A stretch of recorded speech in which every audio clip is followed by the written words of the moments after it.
दिल्ली का मौसम सुहावना था, लेकिन बादशाह अकबर के मन में आंधी चल रही थी। शाही दरबार सजा हुआ था। दीवारों पर लटकते रेशमी पर्दे हवा में झूल रहे थे। तानसेन अपना सुर छेड़ चुके थे, लेकिन बादशाह का ध्यान संगीत में नहीं था। अकबर अपने सिंहासन पर पहलू बदल रहे थे। उनके माथे पर लकीरें थी। दरबारियों में कानाफूसी शुरू हो गई। मुल्ला दो प्याजा, मन ही मन, आज बादशाह सलामत का मूड कुछ ठीक नहीं लग रहा। कहीं आज किसी की शामत न आ जाए। हे ऊपर वाले, आज बचा लेना।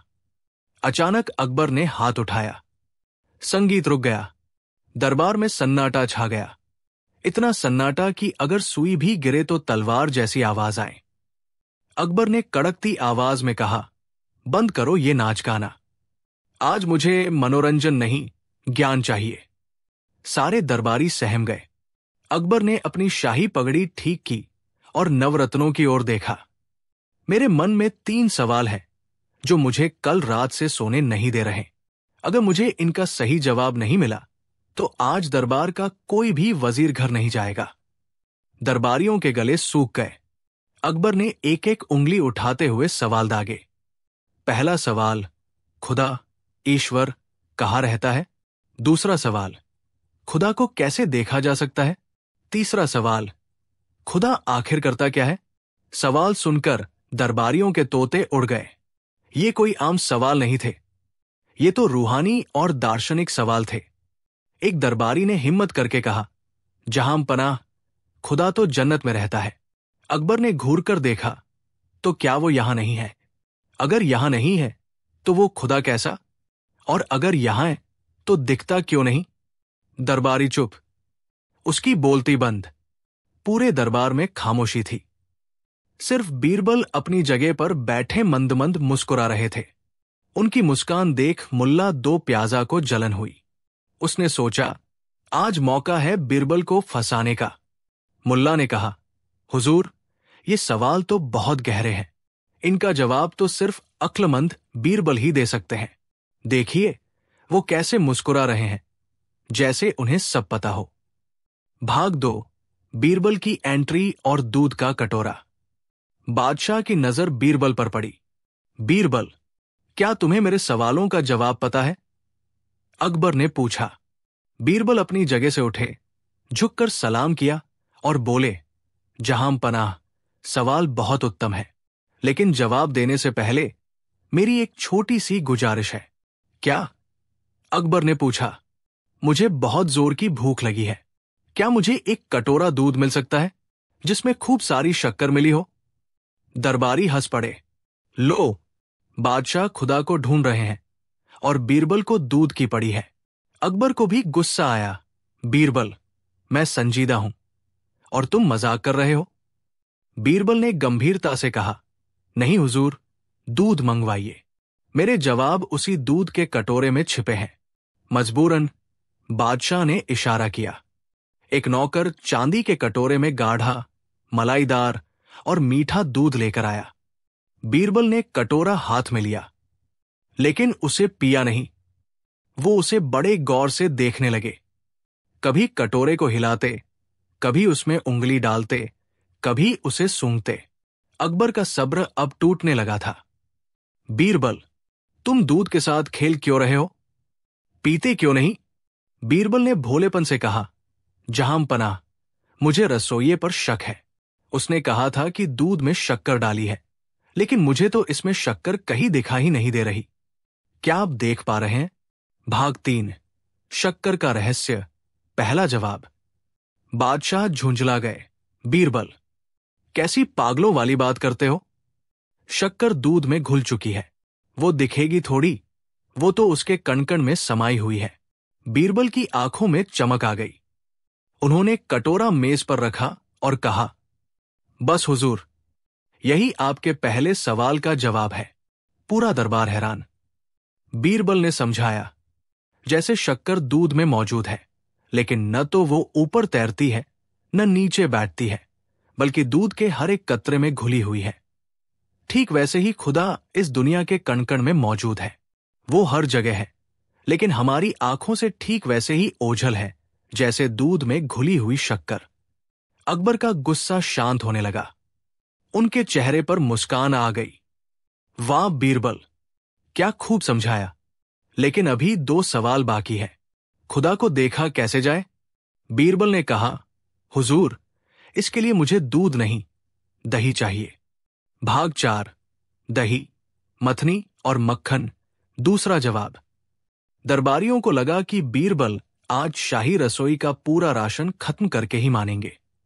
फिर भी दही मंगवाया गया। बीरबल ने दही का मटका सामने रखा और रसोइये से एक मथनी, दही बिलोने का औजार, मंगवाई। बीरबल ने अकबर से पूछा, हुजूर, क्या आपको इसमें मक्खन दिखाई दे रहा है? अकबर बोले, नहीं बीरबल, मक्खन तो इसके अंदर है, लेकिन अभी दिख नहीं रहा। बीरबल ने पूछा, तो इसे बाहर कैसे निकाले? अकबर ने कहा, अरे भाई, इसे मथना पड़ेगा, मेहनत करनी पड़ेगी। मथनी चलेगी, तब जाकर मक्खन ऊपर आएगा। बीरबल ने हाथ जोड़कर कहा, बस हुजूर, यही आपके दूसरे सवाल का जवाब है। खुदा हर इंसान के दिल के अंदर मौजूद है, उस मक्खन की तरह, लेकिन उसे देखने के लिए हमें ज्ञान और भक्ति की मथनी से अपने मन को मथना पड़ता है।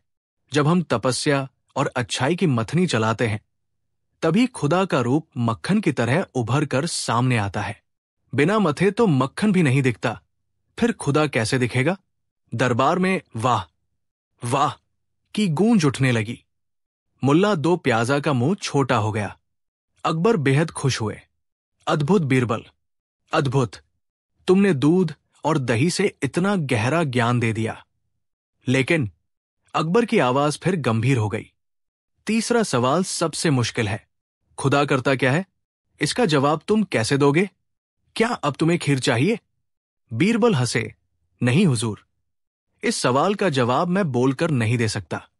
इसके लिए मुझे और आपको अपनी जगह बदलनी होगी। भाग 5। तख्त का खेल।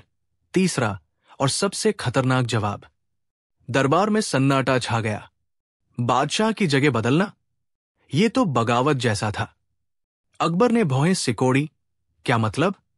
बीरबल ने कहा, हुजूर, यह सवाल गुरु और शिष्य के बीच का है। अभी आप तख्त पर हैं, ऊंचे हैं, और मैं नीचे खड़ा हूं। जो जवाब दे रहा है वो गुरु होता है और जो पूछ रहा है वो शिष्य। नियम के मुताबिक गुरु का स्थान ऊंचा होना चाहिए। अकबर को बात समझ में आ गई। उन्हें बीरबल पर इतना भरोसा था कि वे तैयार हो गए। अकबर सिंहासन से नीचे उतरे और बीरबल को शाही तख्त पर बैठने का इशारा किया।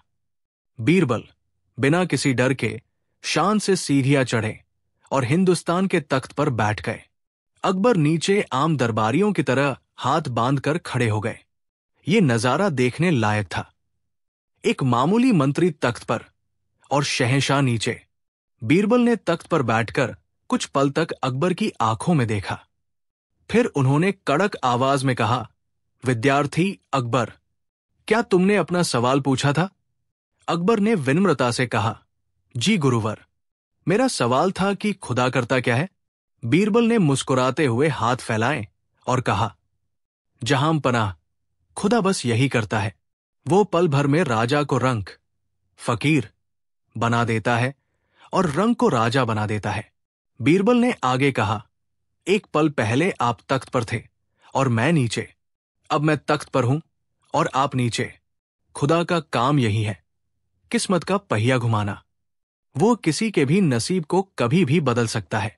वो अहंकार तोड़ने के लिए अमीर को गरीब और गरीब को अमीर बना सकता है। भाग 6। इनाम और निष्कर्ष। अकबर अवाक रह गए। ये जवाब इतना सटीक और व्यावहारिक था कि उनके पास कहने को शब्द नहीं थे। उन्होंने तुरंत बीरबल को गले लगा लिया। अकबर ने कहा, बीरबल, मैंने सुना था कि अक्ल बादाम खाने से आती है, लेकिन आज मान गया कि अक्ल सिर्फ बीरबल के पास आती है। बादशाह ने खुश होकर अपनी हीरों जड़ी माला उतारकर बीरबल को पहना दी। जलनखोर दरबारी, जो बीरबल की हार का इंतजार कर रहे थे, अपना सा मुंह लेकर रह गए। बीरबल ने तख्त खाली किया और कहा, हुजूर, ये तख्त आपको ही मुबारक। मैं तो आपकी सेवा में ही भला हूं, क्योंकि ऊपर वाला तख्त पर बिठाता है तो जिम्मेदारियां भी देता है, और मुझे तो सिर्फ आपकी पहेलियां सुलझाने में मजा आता है। उस रात अकबर बहुत चैन से सोए, क्योंकि उन्हें पता चल गया था कि खुदा कहाँ है, कैसे मिलता है और क्या करता है। ईश्वर सर्वव्यापी है, जैसे दूध में शक्कर। प्रयास जरूरी है, जैसे मक्खन निकालने के लिए मथना पड़ता है। परिवर्तन ही नियम है। समय और नसीब कभी भी बदल सकता है, इसलिए कभी घमंड नहीं करना चाहिए। अगला कदम।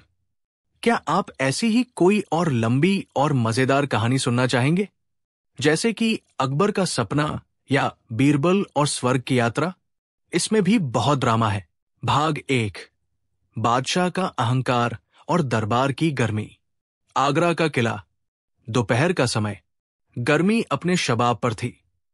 सूरज आग बरसा रहा था, लेकिन दीवान खास के अंदर खसकी टट्टियों और गुलाब जल के छिड़काव ने माहौल को ठंडा रखा हुआ था।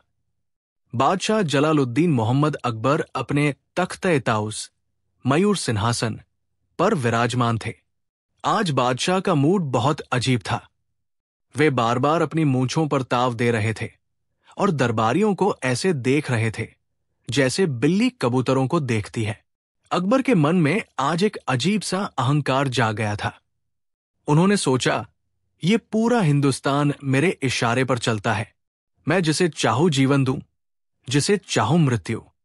मैं ही तो हूं जो सबका पालनहार है। तभी उनकी नजर मुल्ला दो प्याजा पर पड़ी, जो कोने में बैठकर ऊँग रहे थे। अकबर ने जोर से खांसा। मुल्ला जी हड़बड़ाकर उठे। अकबर ने पूरी सभा को संबोधित करते हुए कहा, मेरे काबुल और अक्लमंद वजीरों, आज मेरे मन में एक सवाल है। अगर इसका जवाब नहीं मिला तो समझ लो कि तुम्हारी अक्ल पर जंग लग गया है और मुझे नए वजीरों की जरूरत है। दरबार में सन्नाटा छा गया। वजीरों ने एक दूसरे को देखा। या अल्लाह, आज फिर कोई नई मुसीबत। अकबर ने सवाल दागा, मुझे बताओ, इस दुनिया का मालिक यानी खुदा, ईश्वर, आखिर करता क्या है? उसका काम क्या है? सवाल सुनते ही दरबारियों के चेहरों पर हवाइयां उड़ने लगी। सवाल बहुत छोटा था, लेकिन बहुत पेचीदा था। एक दरबारी उठा, हुजूर, खुदा दुनिया बनाता है। अकबर ने झिड़क दिया, वो तो बना चुका, अब क्या करता है? क्या वो निठल्ला बैठा है? दूसरा दरबारी बोला, हुजूर, वो बारिश कराता है। अकबर ने बाहर की तरफ इशारा किया, आज तो सूखा पड़ा है, तो क्या आज वो छुट्टी पर है? मुझे सटीक जवाब चाहिए। भाग 2। पंडितों और मौलवियों की हार। बादशाह का गुस्सा बढ़ता देख राज्य के बड़े बड़े पंडितों और मौलवियों को बुलाया गया। भारी भरकम किताबों के साथ विद्वान दरबार में हाजिर हुए।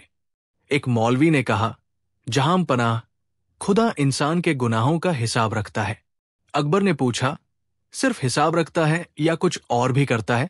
अगर वो सिर्फ मुंशी, अकाउंटेंट का काम करता है, तो फिर वो बादशाहों का बादशाह कैसे हुआ? एक पंडित जी बोले, राजन, ईश्वर सृष्टि का पालन करते हैं। अकबर चिल्लाए, कैसे? मुझे प्रक्रिया बताओ। मुझे थ्योरी नहीं, प्रैक्टिकल जवाब चाहिए। वो करता क्या है? घंटों बीत गए, सूरज ढलने को आया, लेकिन किसी के पास ऐसा जवाब नहीं था जो अकबर के अहंकार और जिज्ञासा को शांत कर सके। बादशाह का चेहरा गुस्से से लाल हो गया। लानत है तुम सब पर, मेरा इतना नमक खाया और एक छोटे से सवाल का जवाब नहीं दे सकते। अकबर ने अपनी तलवार की मूठ पर हाथ रखा। अगर कल सुबह तक जवाब नहीं मिला तो?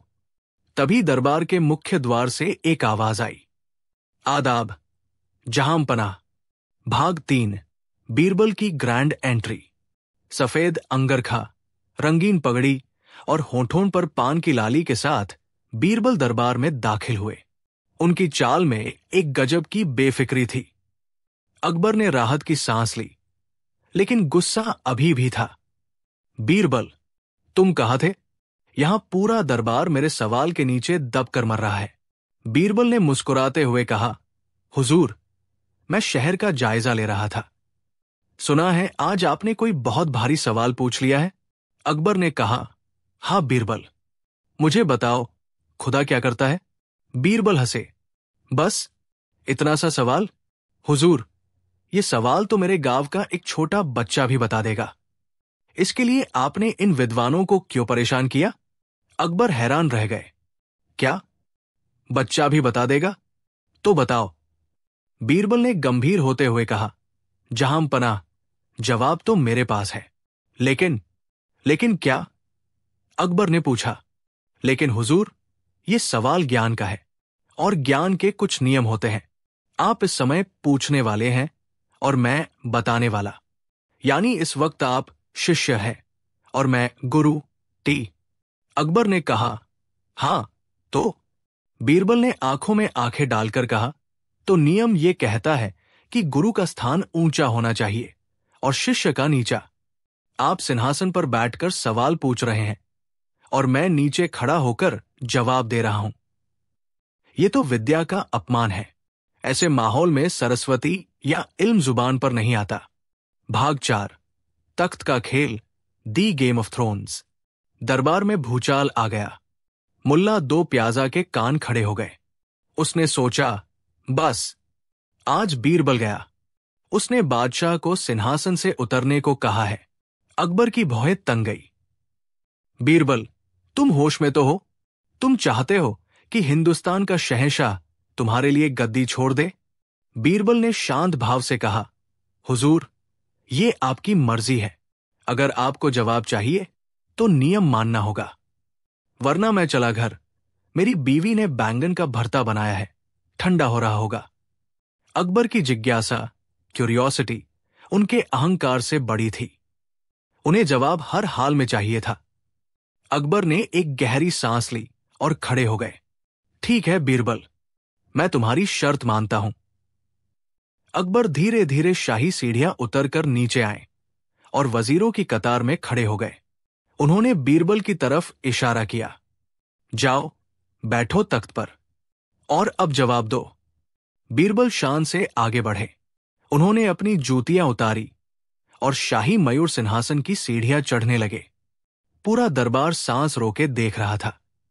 एक मामूली मंत्री आज मुगल सल्तनत के तख्त पर बैठने जा रहा था। बीरबल गद्दी पर बैठे। उन्होंने मसंद, तकिया का सहारा लिया, एक अंगूर तोड़कर मुंह में डाला और नीचे खड़े बादशाह की तरफ देखा। भाग 5, वो जादुई पल और जवाब। अब नजारा यह था, ऊपर सिंहासन पर बीरबल बैठे थे, बिल्कुल बादशाह के अंदाज में। नीचे जमीन पर अकबर खड़े थे, बिल्कुल एक फरियादी की तरह। बीरबल ने कुछ देर तक खामोशी बनाए रखी। उन्होंने अकबर को ऊपर से नीचे तक देखा। अकबर झुंझला गए। अब बोलो भी बीरबल, अब तो मैं नीचे खड़ा हूं और तुम ऊपर। बताओ, खुदा क्या करता है? बीरबल जोर से हंसे। उनकी हंसी दरबार की दीवारों से टकराई। बीरबल ने कहा, जहां पनाह, क्या अब भी आपको जवाब नहीं मिला? अकबर ने कहा, पहेलियां मत बुझाओ बीरबल, साफ साफ बताओ। बीरबल ने सिंहासन के हत्थे पर हाथ मारा और गरजदार आवाज में कहा, बादशाह सलामत। अपनी आंखों से देखिए, खुदा बस यही करता है। अकबर, क्या मतलब? बीरबल, खुदा पल भर में नीचे वाले को ऊपर बिठा देता है और ऊपर वाले को नीचे खड़ा कर देता है। एक क्षण पहले आप राजा थे और मैं प्रजा। अब एक क्षण में खुदा की मर्जी और मेरी अक्ल से मैं राजा की जगह बैठा हूं और आप प्रजा की जगह खड़े हैं। बीरबल ने आगे समझाया, ईश्वर का काम है अहंकार तोड़ना और नसीब बदलना। वह रंग को राजा बनाता है और राजा को रंग। जिसे अपनी सत्ता का घमंड होता है, उसे वो जमीन पर ले आता है और जो जमीन पर होता है, उसे आसमान पर बिठा देता है। यही खुदा का एकमात्र काम है, उत्थान और पतन। भाग 6, बादशाह का एहसास और दरबार की तालियां। अकबर सन्न रह गए।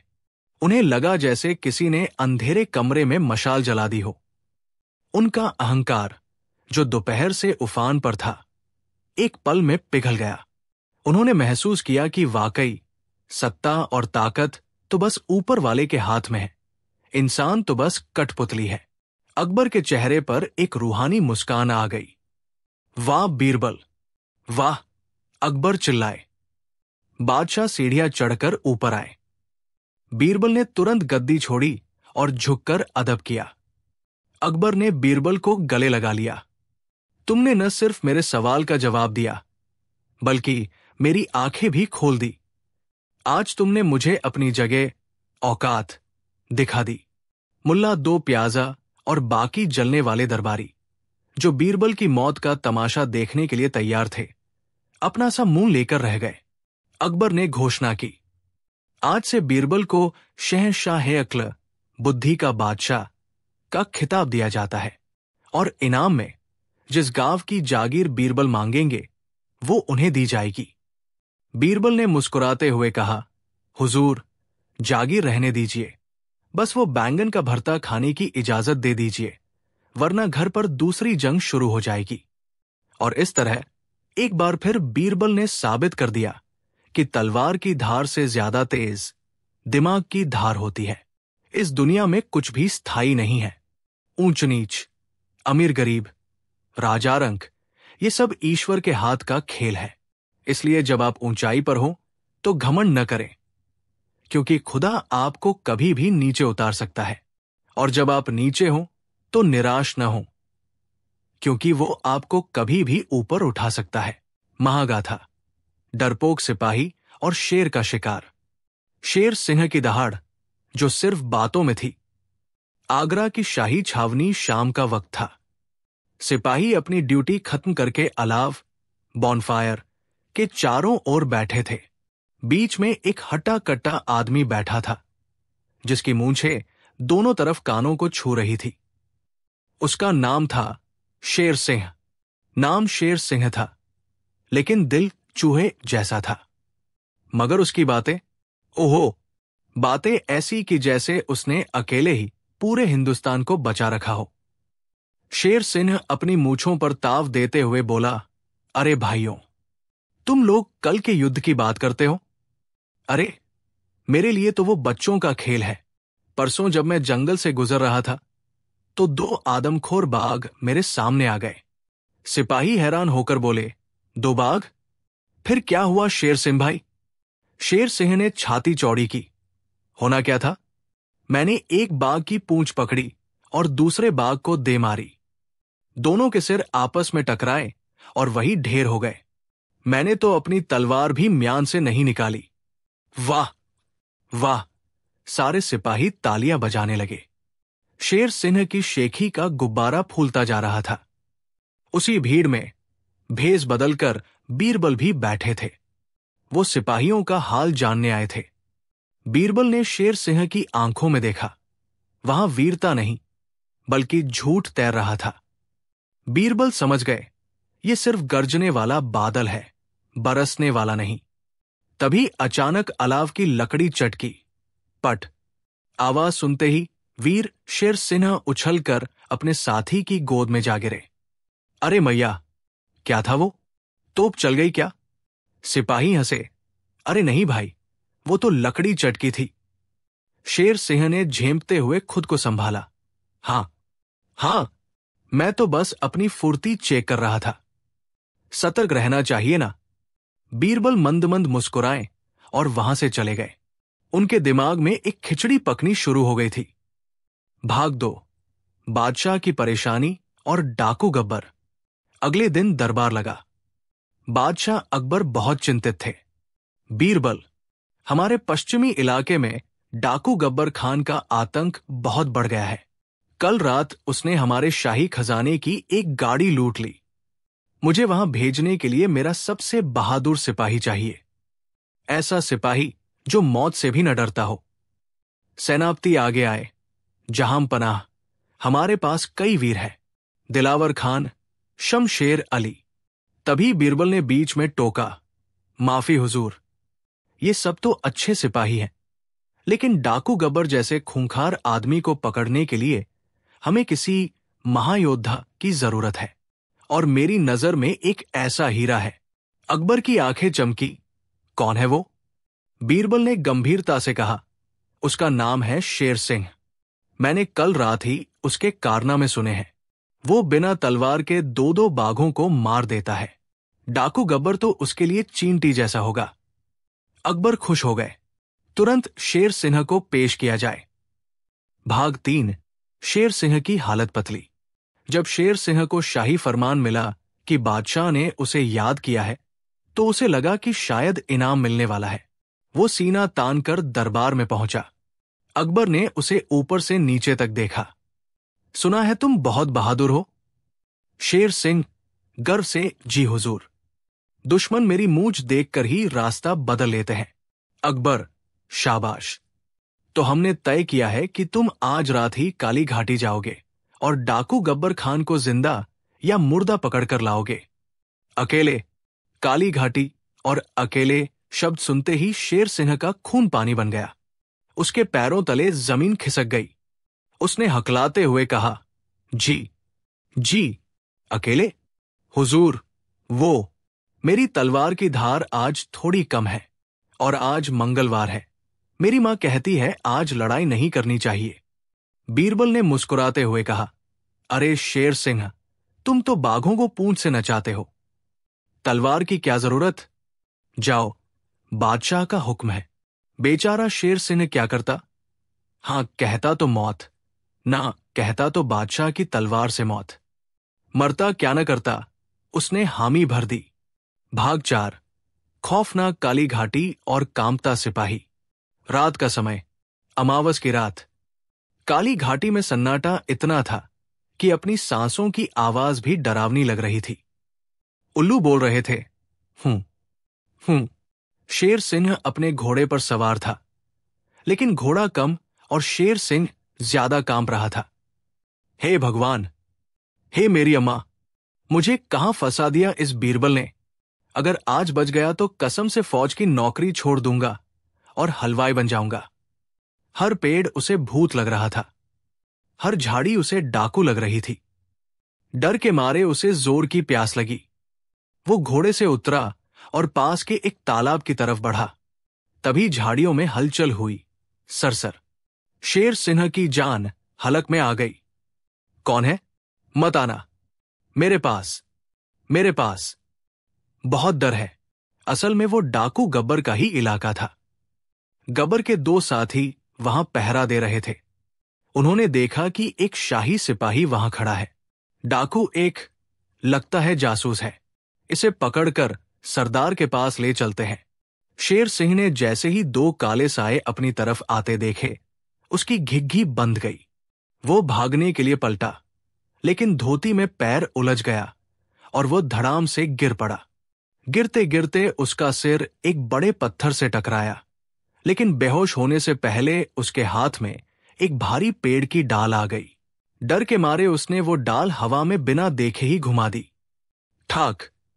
वो डाल सीधे पहले डाकू के सिर पर लगी। वो वही ढेर हो गया। दूसरा डाकू ये देखकर घबरा गया। उसे लगा ये कोई कराटे का उस्ताद है जो जमीन पर लेटकर वार करता है। वो भागने लगा, लेकिन शेर सिंह, जो खुद भागने की कोशिश में था, ने अनजाने में उसका पैर पकड़ लिया, ये सोचकर कि ये पेड़ की जड़ है। डाकू मुंह के बल गिरा और बेहोश हो गया। भाग 5। गब्बर से महामुकाबला। दोनों पहरेदार बेहोश थे। शेर सिंह को समझ नहीं आया कि हुआ क्या। उसने देखा कि 2 लोग जमीन पर पड़े हैं। है? ये सो गए क्या? चलो भाग लो बेटा शेर सिंह, मौका अच्छा है। वो अपने घोड़े की तरफ भागा, लेकिन डर के मारे उससे घोड़े की रकाब, स्टिरअप, में पैर नहीं रखा जा रहा था। घोड़ा, जिसका नाम तूफान था, भी शायद शेर सिंह की बेवकूफी से तंग आ चुका था। घोड़ा बिदक गया और सरपट भागने लगा। दुर्भाग्य से घोड़ा वापस घर की तरफ नहीं, बल्कि डाकू गब्बर के खेमे, कैंप की तरफ भागने लगा। शेर सिंह घोड़े की गर्दन से लटक गया। अरे रुक जा! अरे गधे! नहीं घोड़े, रुक जा! मुझे डाकू के पास नहीं जाना। घोड़ा सीधा गब्बर खान के तंबू के सामने जाकर रुका। गब्बर खान हुक्का पी रहा था। उसने देखा एक सिपाही घोड़े की गर्दन से उल्टा लटका हुआ है। गब्बर हंसा। हाँ हाँ हाँ, अकबर ने अब जोकरों को भेजना शुरू कर दिया है क्या? शेर सिंह की हालत खराब थी। उसने सोचा, अब तो मरना पक्का है। डर के मारे शेर सिंह ने अपनी आंखें बंद कर ली और जोर जोर से चीखने लगा, जय बजरंगबली, जय महाकाली, सब मरोगे, आज सब मरोगे। उसकी चीख इतनी भयानक और बेसुरी थी कि गब्बर का घोड़ा, जो पास ही बंधा था, डर गया। उसने जोर से दुलत्ती, किक मारी। किस्मत का खेल देखिए, घोड़े की लात सीधे गब्बर खान के माथे पर लगी। धड़ाम। गब्बर खान, जो 50 गावों का काल था, अपने ही घोड़े की लात खाकर बेहोश हो गया। बाकी डाकू ये नजारा देखकर सन्न रह गए। उन्हें लगा कि इस सिपाही ने कोई जादू मंत्र फूंक दिया है, जिससे सरदार गिर पड़े। भागो, ये कोई जादूगर सिपाही है। सारे डाकू वहां से रफूचक्कर हो गए। भाग 6, वीर की वापसी, द लेजेंड रिटर्न्स। सुबह हुई। जब शेर सिंह ने आंखें खोली तो देखा गब्बर बेहोश पड़ा है और बाकी डाकू भाग चुके हैं। उसने तुरंत रस्सी उठाई, जो वो अपनी पतलून कसने के लिए लाया था, और गब्बर को कसकर बांध दिया। उसे घोड़े के पीछे लादा और आगरा की तरफ चल पड़ा। रास्ते भर वो सोचता रहा, ये हुआ क्या? चलो, जो भी हुआ, अब तो मेरी बल्ले बल्ले है। जब वो दरबार में दाखिल हुआ और गब्बर खान को जमीन पर पटका तो पूरा दरबार सन्न रह गया। अकबर अपनी गद्दी से उछल पड़े। अरे, ये तो सचमुच गब्बर है। शेर सिंह, मान गए तुम्हें। तुमने तो कमाल कर दिया। शेर सिंह ने फिर से मूंछों पर ताव दिया, हालांकि उसके पैर अभी भी कांप रहे थे। हुजूर, ये तो कुछ भी नहीं। ये भाग रहा था। मैंने इसे एक हाथ से पकड़ा और हवा में घुमाकर जमीन पर दे मारा। बाकी 50 डाकुओं को तो मैंने कहा, भाग जाओ वरना कच्चा चबा जाऊंगा, तो वो रोते हुए भाग गए। अकबर बहुत खुश हुए। मांगो शेर सिंह, क्या इनाम चाहिए? तुम्हें सेनापति बना दूं? भाग 7, बीरबल का मास्टर स्ट्रोक और क्लाइमैक्स। तभी बीरबल आगे आए।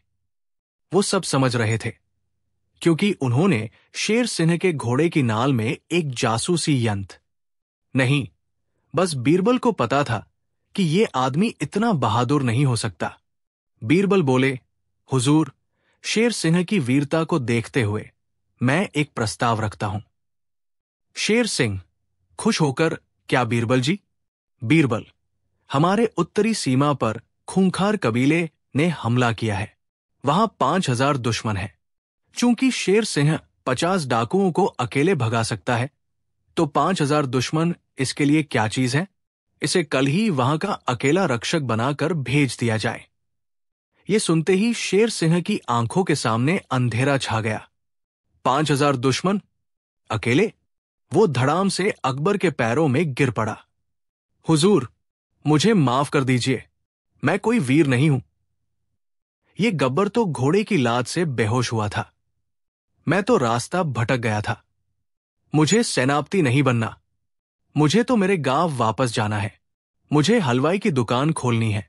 मुझे जाने दो। उसने रोते रोते सब सच उगल दिया, बाघों वाली कहानी भी और कल रात की सच्चाई भी। अकबर पहले हैरान हुए, फिर उन्हें इतनी जोर की हंसी आई कि पेट पकड़कर हंसने लगे। पूरा दरबार ठहाकों से गूंज उठा। अकबर ने कहा, शेर सिंह, तुम बहादुर हो या नहीं, ये तो पता नहीं, लेकिन तुम ईमानदार जरूर हो, भले ही डर के मारे। और तुम्हारी किस्मत ने गब्बर को पकड़वाया है, इसलिए इनाम तो मिलेगा। निष्कर्ष, शेर सिंह को इनाम में सोने की मोहरें दी गई, लेकिन एक शर्त पर कि वो फौज की नौकरी छोड़ देगा। शेर सिंह ने खुशी खुशी फौज छोड़ी और हलवाई की दुकान खोली। उसकी दुकान की डरपोक बर्फी पूरे आगरा में मशहूर हो गई। और बीरबल, वो बस मुस्कुराते हुए अपनी खिचड़ी खाने चले गए। झूठी शान महंगी पड़ती है। अपनी क्षमता से ज्यादा शेखी बघारना आपको मुसीबत में डाल सकता है। किस्मत बहादुरों का और कभी कभी बेवकूफों का साथ देती है, लेकिन हर बार किस्मत पर भरोसा नहीं करना चाहिए। सच बोलना ही सबसे बड़ी वीरता है। अगला कदम। क्या आप अकबर बीरबल और बोलने वाली गुफा की रहस्यमयी कहानी सुनना चाहेंगे, या कोई और विषय? आगरा शहर के बाहरी इलाके में यमुना नदी के किनारे एक छोटा सा गांव था। वहां जुम्मन नाम का एक लकड़हारा रहता था। जुम्मन इतना सीधा था कि लोग उसे प्यार से जुम्मन भोला कहते थे। उसकी दुनिया में 3 ही चीजें थी: उसकी बीवी जो दिन भर चिल्लाती थी, उसका काम और उसकी लोहे की पुरानी कुल्हाड़ी। कुल्हाड़ी इतनी पुरानी थी कि उसे देखकर लगता था कि वो हड़प्पा की खुदाई में मिली होगी। उसकी मूठ, हैंडल बार बार निकल जाती थी, लेकिन जुम्मन उसे अपनी जान से ज्यादा प्यार करता था। एक सुबह जुम्मन की बीवी बन्नो ने उसे डांटते हुए उठाया। अरे ओ कुंभकर्ण, उठ जा, घर में आटा नहीं है, दाल नहीं है, जंगल जा और लकड़ियां काट कर ला, वरना आज चूल्हा नहीं जलेगा। जुम्मन ने उबासी ली, अपनी धोती संभाली और पुरानी कुल्हाड़ी कंधे पर रखकर चल दिया। रास्ते में उसे उसका पड़ोसी लल्लू मिला। लल्लू गांव का सबसे लालची और चालाक आदमी था। लल्लू ने ताना मारा, क्यों बे जुम्मन, आज भी उसी टूटी कुल्हाड़ी से पेड़ गुदगुदाने जा रहा है या काटेगा भी? जुम्मन ने हंसकर कहा, लल्लू भाई, कुल्हाड़ी लोहे की हो या सोने की, काटने के लिए दम चाहिए, जो मेरे पास है। भाग 2। यमुना नदी और भयानक हादसा। जुम्मन नदी के किनारे एक पुराने बरगद के पेड़ पर चढ़ गया। वो सूखी डालियां काट रहा था।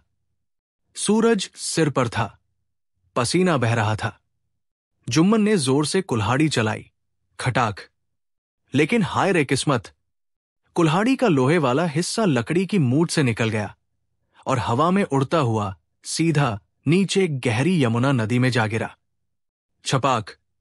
जुम्मन पेड़ से नीचे उतरा और नदी के किनारे बैठकर जोर जोर से रोने लगा। हाय, मैं लुट गया, मेरी रोजी रोटी चली गई, अब मैं बन्नो को क्या मुंह दिखाऊंगा? वो तो मेरा ही भरता बना देगी। उसका रोना इतना तेज और बेसुरा था कि नदी की मछलियां भी डरकर भाग गई। वो चिल्ला रहा था, अरे कोई तो मेरी मदद करो, मेरी पुश्तैनी कुल्हाड़ी ला दो। भाग 3। पानी से निकला फैशन वाला देवता। जुम्मन का रोना सुनकर यमुना नदी के पानी में हलचल हुई। बुलबुले उठने लगे, तेज रोशनी हुई और पानी के अंदर से जल देवता रिवर गॉड प्रकट हुए। लेकिन ये देवता वैसे नहीं थे जैसे जुम्मन ने कहानियों में सुने थे। उन्होंने आंखों पर काला चश्मा लगा रखा था, शायद सूरज की रोशनी से बचने के लिए, और हाथ में एक त्रिशूल की जगह चमकदार छड़ी थी। देवता ने झुंझलाते हुए कहा, अरे भाई, क्या ड्रामा लगा रखा है? दोपहर में सोने भी नहीं देते। इतना शोर तो जलपरी की शादी में डीजे बजने पर भी नहीं होता। क्या हुआ? जुम्मन हाथ जोड़कर बोला, माफ करना प्रभु, मेरी कुल्हाड़ी गिर गई। मैं गरीब आदमी हूं, अगर वो नहीं मिली तो भूखा मर जाऊंगा। देवता ने जुम्मन को ऊपर से नीचे तक देखा। उन्होंने सोचा, चलो आज इस बंदे की ईमानदारी का टेस्ट लेते हैं। बहुत दिन से किसी को चेक नहीं किया। देवता पानी में डुबकी लगाकर गायब हो गए। भाग 4। सोने की कुल्हाड़ी और जुम्मन का लॉजिक। कुछ पल बाद देवता बाहर निकले। उनके हाथ में एक चमचमाती सोने गोल्ड की कुल्हाड़ी थी। सूरज की रोशनी में वो इतनी चमक रही थी कि जुम्मन को आंखें मीचनी पड़ी। देवता, ले बालक, क्या यह तेरी कुल्हाड़ी? जुम्मन ने कुल्हाड़ी को गौर से देखा, फिर मुंह बनाकर बोला, अरे नहीं मालिक, आप भी मजाक करते हैं। ये तो किसी राजाम हाराजा की लगती है। अगर मैं इससे लकड़ी काटूंगा तो लकड़ी तो नहीं कटेगी, लेकिन ये कुल्हाड़ी जरूर टेढ़ी हो जाएगी, और अगर मैं इसे लेकर गांव गया तो पुलिस मुझे चोर समझकर पकड़ लेगी। ये मेरी नहीं है। देवता मन ही मन मुस्कुराए। बंदा सही लग रहा है। देवता फिर पानी में गए। भाग 5। चांदी की कुल्हाड़ी और चोरों का डर। इस बार देवता चांदी सिल्वर की कुल्हाड़ी लेकर निकले। वो कुल्हाड़ी भी बहुत सुंदर थी, उस पर नक्काशी की हुई थी। देवता, अच्छा, तो ये वाली होगी तेरी? चांदी की है, मस्त चमक रही है। जुम्मन ने फिर सिर हिलाया। नहीं सरकार, ये भी मेरी नहीं है। मेरी कुल्हाड़ी तो लोहे की थी, जंग लगी हुई। ये चांदी वाली तो बहुत नाजुक है, और हमारे मोहल्ले में चोर बहुत है। अगर ये घर ले गया तो रात को मेरी गर्दन कट जाएगी। मुझे मेरा पुराना लोहे का टुकड़ा ही दे दो। देवता अब पूरी तरह इम्प्रेस हो चुके थे। कलयुग में ऐसा ईमानदार आदमी। भाग 6, इनाम की बारिश। तीसरी बार देवता ने डुबकी लगाई और जुम्मन की वही पुरानी जंग लगी लकड़ी की मूठ वाली कुल्हाड़ी लेकर आए। उसे देखते ही जुम्मन का चेहरा खिल गया, जैसे बच्चे को खिलौना मिल गया हो। हाँ हाँ, यही है मेरी प्यारी कुल्हाड़ी। शुक्रिया महाराज, आप महान हो। वो पानी में कूदकर कुल्हाड़ी लेने ही वाला था। देवता ने उसे रोका। रुक जा जुम्मन, देवता ने कहा, मैं तेरी ईमानदारी से बहुत खुश हूं। दुनिया में लोग 1 रुपए के लिए ईमान बेच देते हैं, और तूने सोना चांदी ठुकरा दिया। देवता ने घोषणा की, जा, ये लोहे की कुल्हाड़ी तो तेरी है ही, लेकिन इनाम के तौर पर मैं तुझे ये सोने और चांदी की कुल्हाड़ी भी देता हूं। अब मजे कर। तीनों कुल्हाड़ियां देकर देवता गायब हो गए। जुम्मन खुशी से पागल हो गया। भाग 7, लालची लल्लू की एंट्री। जुम्मन जब घर पहुंचा और उसने तीनों कुल्हाड़ियां दिखाई, तो उसकी बीवी बन्नो बेहोश होते होते बची। खबर आग की तरह फैली। पड़ोसी लल्लू, जो बहुत चालाक था, दौड़ा दौड़ा आया। लल्लू ने चिकनी चुपड़ी बातों में फंसाकर जुम्मन से पूरी कहानी उगलवा ली। लल्लू ने सोचा, अरे वाह, ये तो अमीर बनने का शॉर्टकट है। ये जुम्मन बेवकूफ सोना ला सकता है, तो मैं तो डायमंड ले आऊंगा। अगले दिन लल्लू बाजार गया और एक सस्ती सी कुल्हाड़ी खरीदी। वो उसी जगह गया जहां जुम्मन गया था। उसने इधर उधर देखा और जानबूझकर अपनी कुल्हाड़ी नदी में फेंक दी। छपाक। फिर लल्लू ने ओवर एक्टिंग शुरू की। वो जोर जोर से रोने लगा, बिल्कुल मगरमच्छ के आंसू। हाय, मेरी खानदानी कुल्हाड़ी, मैं बर्बाद हो गया। भाग 8, देवता का मूड खराब और लल्लू की चालाकी। जलदेवता फिर प्रकट हुए। इस बार वो थोड़े गुस्से में लग रहे थे। देवता, अब क्या है? कौन चिल्ला रहा है? लल्लू ने हाथ जोड़े। प्रभु, मेरी कुल्हाड़ी गिर गई, प्लीज निकाल दो। देवता समझ गई कि ये नाटक कर रहा है। देवता ने सोचा, रुक बेटा, तुझे बताता हूं। देवता पानी में गए और सोने की कुल्हाड़ी लेकर बाहर आए। देवता, क्या यह तेरी कुल्हाड़ी? लल्लू की आंखें फट गई। लालच टपकने लगा। वो चिल्लाया, जी जी, यही है मेरी कुल्हाड़ी।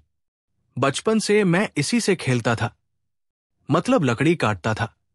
लाइए, दे दीजिए। लल्लू ने हाथ आगे बढ़ाया। भाग 9, देवता का श्राप और बीरबल का दरबार। देवता का चेहरा लाल हो गया। झूठे, मक्कार, तूने लोहे की कुल्हाड़ी फेंकी और सोने की मांग रहा है? देवता ने कहा, चूंकि तूने झूठ बोला, इसलिए तुझे सोने की कुल्हाड़ी तो मिलेगी नहीं, और जो तूने फेंकी थी वो भी जब्त की जाती है। इतना कहकर देवता गायब हो गए। लल्लू रोता रह गया। उसका प्लान उल्टा पड़ गया। उसकी अपनी कुल्हाड़ी भी गई। गुस्से में लल्लू ने सोचा कि वो इसकी शिकायत बादशाह अकबर से करेगा। उसने सोचा, मैं बादशाह से कहूंगा कि नदी के जिन ने मुझे लूट लिया। लल्लू दरबार में पहुंचा। वहां अकबर और बीरबल बैठे थे। लल्लू ने झूठी कहानी सुनाई। जहां पना, मैं लकड़ी काट रहा था, कुल्हाड़ी गिरी, जिन्न आया, उसने मेरी सोने की कुल्हाड़ी रख ली और मुझे भगा दिया। मुझे इंसाफ चाहिए।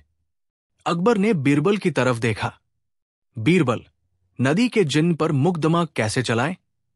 बीरबल का दूध, पानी का पानी। बीरबल ने लल्लू को गौर से देखा। बीरबल, लल्लू जी, आप कह रहे हैं कि आपकी कुल्हाड़ी सोने की थी? लल्लू, जी सरकार। शुद्ध 24 कैरेट सोने की। बीरबल, लकड़हारे सोने की कुल्हाड़ी से लकड़ी काटते हैं? ये तो मैंने पहली बार सुना। लल्लू घबराया। वो मेरे दादाजी रईस थे, निशानी थी। बीरबल ने सिपाहियों को आदेश दिया, जाओ, जुम्मन को बुलाकर लाओ। जुम्मन आया और उसने सच सच बता दिया कि कैसे लल्लू ने जानबूझकर कुल्हाड़ी फेंकी थी। बीरबल ने मुस्कुराते हुए अपना आखिरी दाव चला। लल्लू, अगर तुम्हारी कुल्हाड़ी सोने की थी तो वो लकड़ी नहीं काट सकती। इसका मतलब तुम लकड़हारे नहीं हो, तुम जासूस हो जो जंगल में घूम रहे थे। लल्लू डर गया। नहीं हुजूर, मैं सच बोलता हूं। कुल्हाड़ी लोहे की ही थी। मैं तो झूठ बोल रहा था ताकि इनाम मिल सके। सच सामने आ गया। अकबर ने कहा, लालच का फल बुरा होता है। सजा के तौर पर लल्लू को आदेश दिया गया कि वो अगले 1 महीने तक जुम्मन के घर की सारी लकड़ियां मुफ्त में काट कर देगा। कहानी का अंत, द हैप्पी एंडिंग। जुम्मन अपनी ईमानदारी की वजह से अमीर बन गया और मजे से रहने लगा। लल्लू को समझ आ गया कि शॉर्टकट से सिर्फ कट, नुकसान मिलता है, और बीरबल ने एक बार फिर साबित कर दिया कि ईमानदारी और अक्लमंदी का कोई तोड़ नहीं है। ईमानदारी सबसे बड़ा खजाना है। जुम्मन ने सच बोला तो उसे 3 कुल्हाड़ियां मिली। लालच बुरी बला है। लल्लू ने झूठ बोला तो अपनी कुल्हाड़ी भी गवा दी और सजा भी मिली। नकल के लिए भी अकल चाहिए। किसी की देखा देखी करने से पहले अपनी बुद्धि का प्रयोग करें। अगला कदम, क्या आप मुल्ला नसरुद्दीन की कोई मजेदार कहानी या तेनालीरामा की बुद्धिमानी का किस्सा सुनना चाहेंगे? सर्दियों की दोपहर थी। दीवान खास में रेशमी कालीन बिछे थे। बादशाह अकबर अपने तख्त पर अंगूर खाते हुए बेहद रिलैक्स मूड में थे।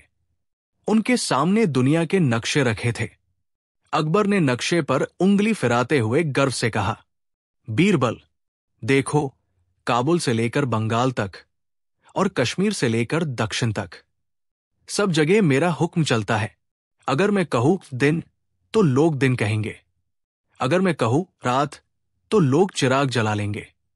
दरबारी चमचागिरी करते हुए बोले, बेशक हुजूर, हवा भी आपकी इजाजत से बहती है, पत्ता भी आपकी मर्जी के बिना नहीं हिलता।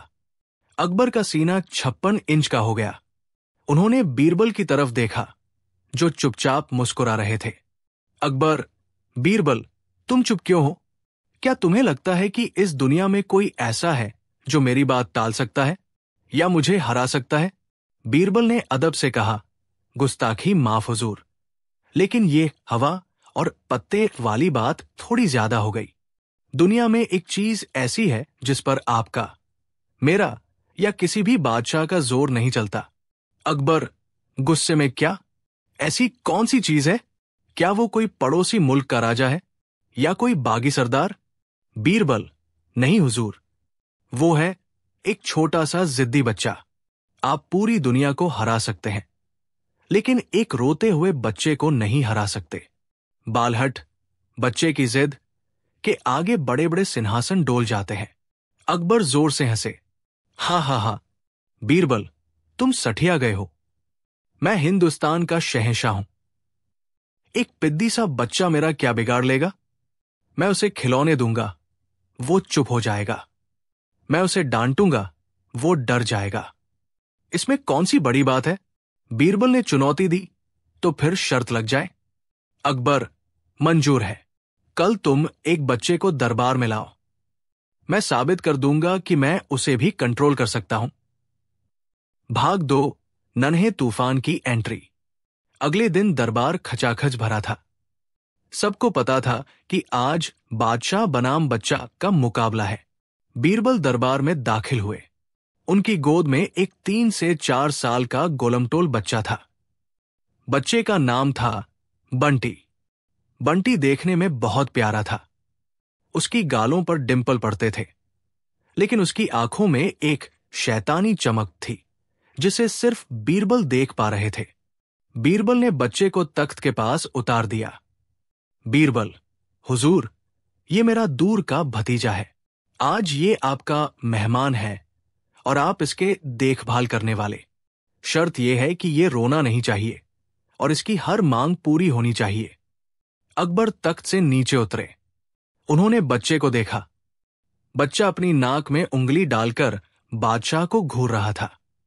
अकबर, अरे कितना प्यारा बच्चा है, आओ बेटा मेरे पास आओ। बच्चे ने अकबर को देखा और जोर से बोला, तू कौन है रे? पूरा दरबार सन्न। बादशाह को तू? बीरबल ने हंसी दबाते हुए कहा, हुजूर, बच्चा है, इसे प्रोटोकॉल नहीं पता। अकबर ने बात संभाली, कोई बात नहीं, कोई बात नहीं। बेटा, मैं राजा हूं। राजा, तुम्हारे लिए चॉकलेट मंगवाऊं? भाग 3, पहली जिद और मुल्ला दो प्याजा का डांस। बच्चे ने चॉकलेट की बात सुनकर मुंह बनाया। बंटी, नहीं, मुझे चॉकलेट नहीं खानी। मुझे तो हाथी की पीठ पर बैठना है। अकबर ने तुरंत आदेश दिया, महावत को बुलाओ, शाही हाथी लाया जाए। हाथी लाया गया, लेकिन समस्या ये थी कि हाथी दरबार के अंदर नहीं आ सकता था। अकबर ने बच्चे को समझाया, बेटा, हाथी बाहर है, चलो बाहर चलें। बंटी जमीन पर लेट गया और हाथ पैर पटकने लगा। नहीं, हाथी को यही लाओ, अभी लाओ। ई रोने का सायरन शुरू। अकबर घबरा गए। अरे चुप हो जा, हाथी अंदर कैसे आएगा? बीरबल, हुजूर, शर्त याद है ना? बच्चा रोना नहीं चाहिए। अकबर ने मुल्ला दो प्याजा को देखा। मुल्ला, तुम हाथी बन जाओ। मुल्ला दो प्याजा का मुंह खुला का खुला रह गया। मैं हाथी? अकबर, हां, जान बचानी है तो बन जाओ। बेचारे मुल्ला दो प्याजा अपने घुटनों और हाथों के बल जमीन पर झुक गए। अकबर ने बंटी को उठाया और मुल्ला की पीठ पर बिठा दिया। बंटी खुश हो गया। चल मेरे हाथी। टिक टिक टिक। बंटी ने मुल्ला की पगड़ी पकड़कर लगाम की तरह खींची। दरबारियों की हंसी छूट रही थी, लेकिन बादशाह के डर से सब मुंह दबाए बैठे थे। भाग 4, गन्ने का कांड, द शुगर केन क्राइसिस। कुछ देर मान वहां थी कि सवारी करने के बाद बंटी बोर हो गया। उसने मुल्ला के सिर पर एक टपली मारी और उतर गया। बंटी, मुझे भूख लगी है। अकबर, क्या खाओगे मेरे लाल? शाही पनीर, बिरयानी, हलवा? बंटी, नहीं, मुझे गन्ना, शुगर केन खाना है। अकबर ने राहत की सांस ली। बस इतनी सी बात? अकबर ने ताली बजाई। शाही रसोइये, सबसे बढ़िया, लंबा और मीठा गन्ना लाया जाए। एक चांदी की थाली में रेशमी कपड़े में लिपटा हुआ एक पूरा लंबा गन्ना लाया गया। अकबर ने गन्ना बच्चे को दिया। ये लो बेटा, खाओ। बंटी ने गन्ने को देखा, फिर अकबर को देखा। बंटी, इतना बड़ा कैसे खाऊं? मेरे दांत छोटे हैं, इसे काटो, छोटे छोटे टुकड़े करो। अकबर ने सोचा, बात तो सही है। अकबर ने अपनी हीरों जड़ी कटार, डैगर, निकाली। खचाक, खचाक, खचाक। बादशाह ने खुद अपने हाथों से गन्ने के छोटे छोटे टुकड़े किए और प्यार से बच्चे के सामने रख दिए। अकबर, ये लो बेटा, अब खुश? भाग 5, बादशाह का पसीना और लॉजिक की मौत। बंटी ने गन्ने के टुकड़ों को देखा। अचानक उसका मुंह फिर से रोने जैसा हो गया। उसकी आंखों में आंसू भर आए, होंठ कांपने लगे। अकबर घबराकर, अब क्या हुआ? टुकड़े कर तो दिए। बंटी चीखते हुए, मुझे छोटा गन्ना नहीं चाहिए, मुझे बड़ा गन्ना चाहिए। अकबर, अरे भाई, पहले तुमने ही तो कहा था कि छोटा करो, अब बड़ा कैसे करूं? बंटी जमीन पर लोटपोट होने लगा। नहीं, नहीं, नहीं, मुझे यही वाला गन्ना फिर से बड़ा चाहिए। इसे वापस जोड़ो, अभी जोड़ो, वरना मैं रोऊंगा, जोर से रोऊंगा। अकबर का सिर चकरा गया। बेटा, कटा हुआ गन्ना वापस कैसे जुड़ सकता है? दूसरा मंगा देता हूं। बंटी, नहीं, दूसरा नहीं, मुझे यही वाला चाहिए। इसे फेविकोल से जोड़ो, नहीं तो जादू से जोड़ो। मुझे मेरा पूरा गन्ना वापस दो। अब बंटी ने जो रोना शुरू किया वो रुकने का नाम नहीं ले रहा था। उसकी आवाज से महल के झाड़फानूस हिलने लगे। अकबर पसीने से लथपथ हो गए। अकबर, बीरबल, कुछ करो। ये क्या मुसीबत है? बीरबल शांति से, हुजूर, शर्त तो शर्त है। आपने कहा था आप सब कंट्रोल कर सकते हैं। अब इस गन्ने को जोड़ दीजिए। अकबर ने टुकड़ों को हाथ में लिया, उन्हें जोड़ने की कोशिश की, कभी इधर से कभी उधर से। सोचिए जरा, हिंदुस्तान का महान बादशाह जमीन पर बैठा है और गन्ने के टुकड़े जोड़ने, पजल सॉल्व की कोशिश कर रहा है, जबकि एक बच्चा उसके सामने चिल्ला रहा है, भाग 6, त्राहिमाम और सरेंडर। आधा घंटा बीत गया, बंटी का रोना कम नहीं हुआ। अकबर ने तानसेन को बुलाया। गाना गाओ, इसे चुप कराओ। तानसेन ने दीपक राग छेड़ा, बच्चा और तेज रोया। अकबर ने अनारकली को नचवाया, बच्चा मुंह फेर कर रोया। अकबर ने खुद ताली बजाकर बंदर की तरह मुंह बनाया। बच्चा डर गया और दुगनी तेज रोने लगा। अंत में अकबर ने अपने दोनों हाथ ऊपर उठा दिए। उन्होंने अपनी पगड़ी उतारकर बगल में रख दी। अकबर चिल्लाए, बस बस, मैं हार गया भाई, मैं हार गया। अकबर ने बीरबल की तरफ हाथ जोड़ लिए। बीरबल, इस नन्हे राक्षस को यहां से ले जाओ। मेरी सल्तनत ले लो, मेरा खजाना ले लो, लेकिन इस बच्चे को चुप कराओ। मुझसे ये गन्ने वाली पहेली नहीं सुलझ रही। भाग 7, बीरबल का जादू और सीख। बीरबल मुस्कुराए। उन्होंने जेब से एक छोटा सा खिलौना, झुनझुना, निकाला और बंटी के सामने बजाया। छन छन छन। बंटी का रोना एक सेकंड में बंद। उसने गन्ना छोड़ा और खिलौना पकड़ लिया और हंसने लगा। बीरबल ने बच्चे को गोद में उठाया। बीरबल ने अकबर से कहा, जहां पनाह, देखा आपने, ये है बालहट। बच्चे तर्क, लॉजिक से नहीं, भावनाओं, इमोशन और ध्यान भटकाने, डिस्ट्रैक्शन से मानते हैं। अकबर अपनी गद्दी पर वापस बैठे, माथे का पसीना पोंछा और एक लंबी सांस ली। अकबर बोले, बीरबल, आज मुझे समझ आ गया। तलवार से दुश्मनों को काटा जा सकता है, लेकिन कटे हुए गन्ने को जोड़ने वाली जिद के सामने तलवार बेकार है। अकबर ने आगे कहा, मैं मानता हूं, आज मेरी हार हुई। दुनिया पर राज करना आसान है, लेकिन एक बच्चे को संभालना दुनिया का सबसे मुश्किल काम है। कहानी का अंत और इनाम। बादशाह ने अपनी हार स्वीकार की, लेकिन वे बहुत खुश भी थे। उन्हें एक नई सीख मिली थी। उन्होंने बंटी को ढेर सारे खिलौने और बीरबल को 1000 सोने की मोहरें इनाम में दी। जाते जाते बंटी ने अकबर की तरफ हाथ हिलाया और बोला, बाय बाय राजा। अकबर ने हंसते हुए कहा, बाय बाय बेटा, लेकिन दोबारा गन्ने की फरमाइश लेकर मत आना। प्रेम और मासूमियत सबसे बड़ी ताकत है, जिसके आगे बड़े बड़े शूरवीर भी झुक जाते हैं। तर्क हर जगह काम नहीं आता। कभी कभी दिल और भावनाओं से काम लेना पड़ता है। अहंकार का नाश। हमें कभी ये नहीं सोचना चाहिए कि हम हर चीज को नियंत्रित कर सकते हैं। अगला कदम। अकबर, ये लो बेटा, अब खुश। भाग 5, बादशाह का पसीना और लॉजिक की मौत। बंटी ने गन्ने के टुकड़ों को देखा। अचानक उसका मुंह फिर से रोने जैसा हो गया। उसकी आंखों में आंसू भर आए, होंठ कांपने लगे।